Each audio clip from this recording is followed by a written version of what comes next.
Hello and welcome to Mathematics Illuminated, where I shed light on any and all math topics from simple to advanced in a way that is easy to understand and interesting to learn. Please subscribe to my channel as I continue to post more videos and comment below on videos you'd like to see in the future. Today I will be going over how to define exponentiation using two functions, what these two functions look like, along with evaluations of these definitions at different values.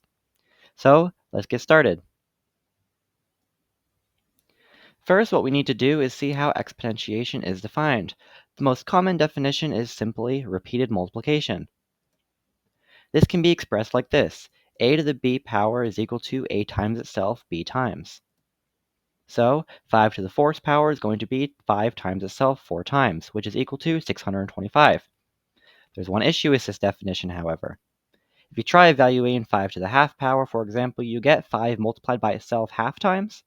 This isn't very helpful. So let's see other ways we can view exponentiation.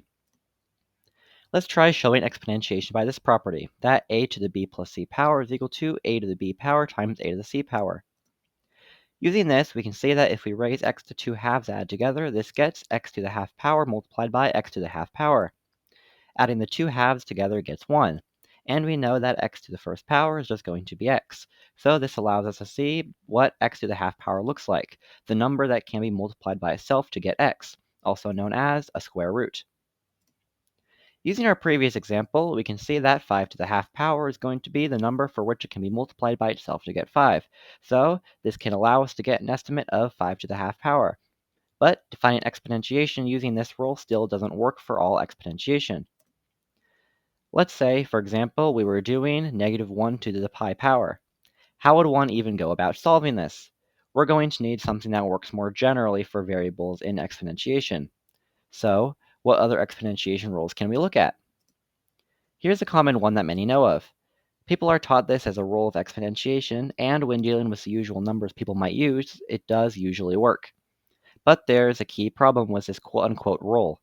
It doesn't actually work for a lot of examples. Here's just one of them. Here we have negative 1 squared all to the half power.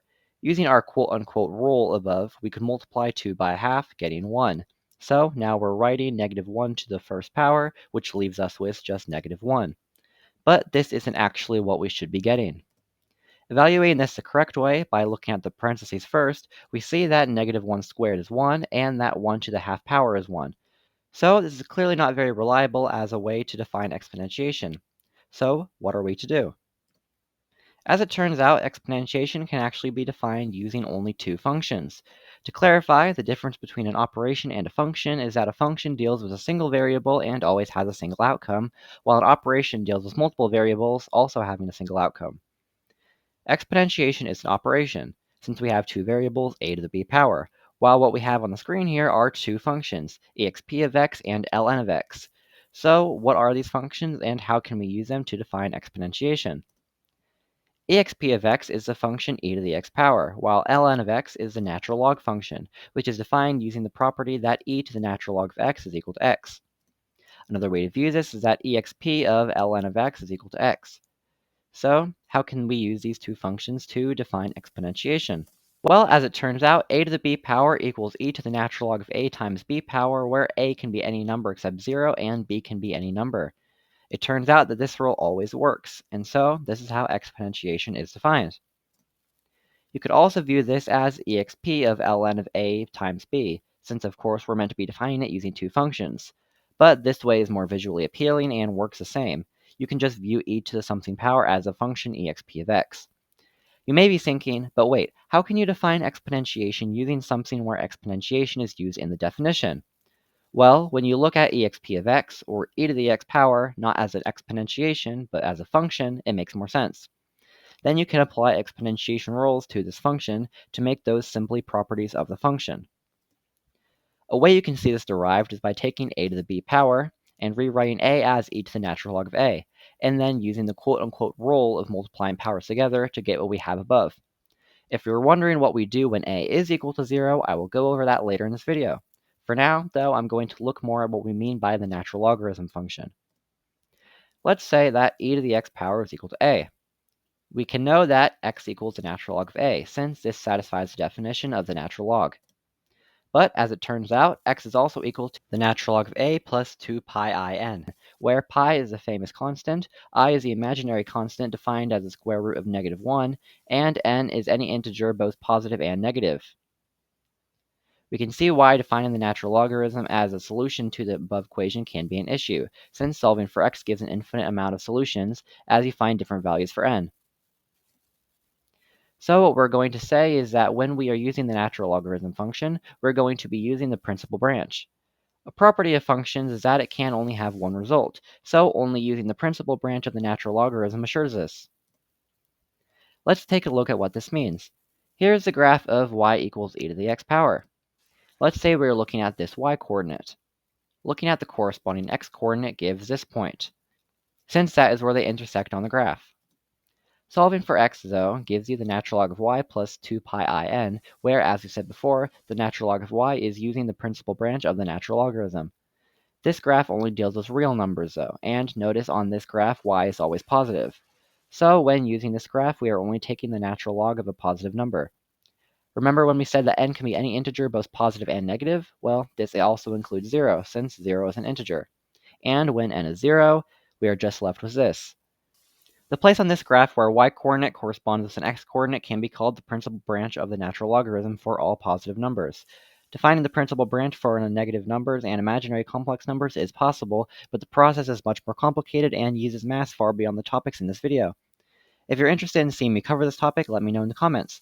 For now, I'll just say that taking the natural logarithm of a number only leads to one result, since we are only going to be using the principal branch, even though when solving for y equals e to the x for x, you can get an infinite amount of results with imaginary numbers. Though I will now show you why there is an infinite amount of results when you're using imaginary numbers. Euler's formula, which is deeply helpful in mathematics, states that e to the xi, or using the function gone over earlier, exp of xi, is equal to the cosine of x plus the sine of x times I, where recall I is the imaginary constant defined as the square root of -1. Typically, when using the cosine and sine functions, you are using them with angles measured in degrees. Interestingly enough, though, there is another, and I would argue much better for the sake of mathematics, way of defining angles, called measuring in radians. Radians are measured using the circumference of the circle. Here we see that we start at 0, just like we do in degrees, and go counterclockwise, seeing that it goes to pi instead of 180 degrees, and it goes to 2 pi as a full rotation instead of 360 degrees. We've said previously that we are able to solve for the equation e to the x power equals a, giving x equals the natural log of a plus 2 pi I n, where the natural log of a is the principal branch of the natural logarithm. Let's see what solving for this looks like. We're saying that e to the natural log of a plus 2 pi I n is meant to equal a. We can split the exponent since we are dealing with addition in the exponent, leaving you with e to the natural log of a multiplied by e to the 2 pi I n. Now let's bring back Euler's formula in order to help us evaluate this. Looking at e to the 2 pi I n, we can switch the I and n around since we are dealing with multiplication. This gives us an expression where we can use Euler's formula. Using Euler's formula gives us this. So let's see how we're going to evaluate this. Recall that we can view the angles in a circle using radians. Looking at the expression 2 pi n, which recalls what we are taking the sine and cosine of, and evaluating n out for all the integers gives 0, 2 pi, 4 pi, etc. Remember that we can also use negative integers for n, so this gives negative 2 pi, negative 4 pi, and etc. Well, look at this point here. We can see that this angle can be said to be equal both 0 and 2 pi, and as we add or subtract 2 pi to the angle by changing n, it is going to create another revolution back to this point. So we can say that the expression 2 pi n is going to be the angle at this point. Remember that the cosine and sine functions are defined using the x and y coordinates of the unit circle. Looking at our circle as a unit circle, we can see that this point has an x-coordinate of 1 and a y-coordinate of 0. So we can say that the cosine of 2 pi n equals 1 and the sine of 2 pi n is equal to 0. Now remember what we were doing back here. Now that we know what our cosine and sine terms are going to be, we can replace them with 1 and 0, and notice that 0 multiplied by I is just going to be 0. So you are left with just 1. And multiplying by 1 here leaves you with just e to the natural log of a, which, as expected, is just equal to a. So now I've demonstrated why solving for x in the equation at the top can create infinite values, and by doing this I have shown the necessity of clarifying that when we are using the natural logarithm function, we are specifically talking about the principal branch. So we know that when a is not equal to 0, a to the b power is going to be equal to e to the natural log of a times b, where the natural log of a is specifically the principal branch. But now we're going to look at something new. What happens when a is equal to 0? Trying to plug 0 into our formula gives you the natural log of 0 in the exponent, which is undefined. Looking at the graph of the natural log of x, you can see that as x approaches 0, the natural log of x approaches negative infinity. But even though you can't use 0 like this in our formula, can you still use 0 in exponentiation? Well, yes. 0 to the first power can be said to equal 0. And the same with 0 raised to any positive integer, since you are just multiplying 0 by itself a certain amount of times. Raising 0 to a fractional power produces the same result, since, for example, raising 0 to the half power is just trying to find the square root of 0, or the number that has to be multiplied by itself to create 0, so you just get 0. Same goes with other fractional powers. In fact, it is safe to say that 0 raised to any positive real number is just 0.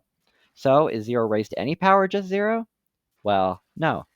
Raising something to the negative first power is just 1 divided by that number. So 0 to the negative first power is going to be 1 over 0, which is undefined since it approaches infinity. The same goes for any other negative number. So how do we take this into account when defining exponentiation? Well, let's call our previous definition definition 1. And let's create a new definition. This one uses limits as x approaches a with the natural log of x instead of just using natural log of a outright. One thing to note is that oftentimes you'd have to add a plus or minus sign to specify which side of the real axis we are approaching a number from. But for the sake of simplicity in this video, I will ignore that notation and just use a comment limit notation. If the natural log of a is defined, then the limit as x approaches a of the natural log of x is just going to be the natural log of a. So we are only going to see the limit when the natural log of a is not defined. And the only place where the natural log of a isn't defined is when a is equal to 0. So this definition is meant to specifically target when a is equal to 0. Substituting 0 into this formula and switching the variables around gives this. So let's try evaluating this for particular values of x. Raising 0 to the first power gives just multiplying by 1 in the exponent within the limit. This just gives the limit as y approaches 0 of e to the natural log of y. Recall that as the exponent approaches the natural log of 0, it approaches negative infinity. Evaluating this as a negative exponent gives 1 divided by e to the infinite power. Since the denominator gets bigger infinitely, you know that the fraction gets smaller infinitely, approaching 0. So we can say that 0 to the first power is equal to 0 under this definition. We will see the same thing repeat for other positive real numbers, which fits exactly what we were doing earlier. Now let's see what happens when we have a negative exponent. We see that we are multiplying by negative 1 in the exponent. Now we see that we have the limit as y approaches 0 of e to the negative natural log of y. Since we know that the natural log of 0 approaches negative infinity, we can know that our exponent can be expressed as negative negative infinity, which ends up just becoming e to the infinity, which just approaches infinity, which here is undefined. This pattern repeats for all negative numbers, and it also fits exactly what we were doing earlier. So, this definition too seems to work for all numbers when a isn't 0, and for all positive and negative numbers when a is equal to 0. But there is one particular issue with this definition. We need to consider what happens when x is equal to 0, which is neither positive or negative.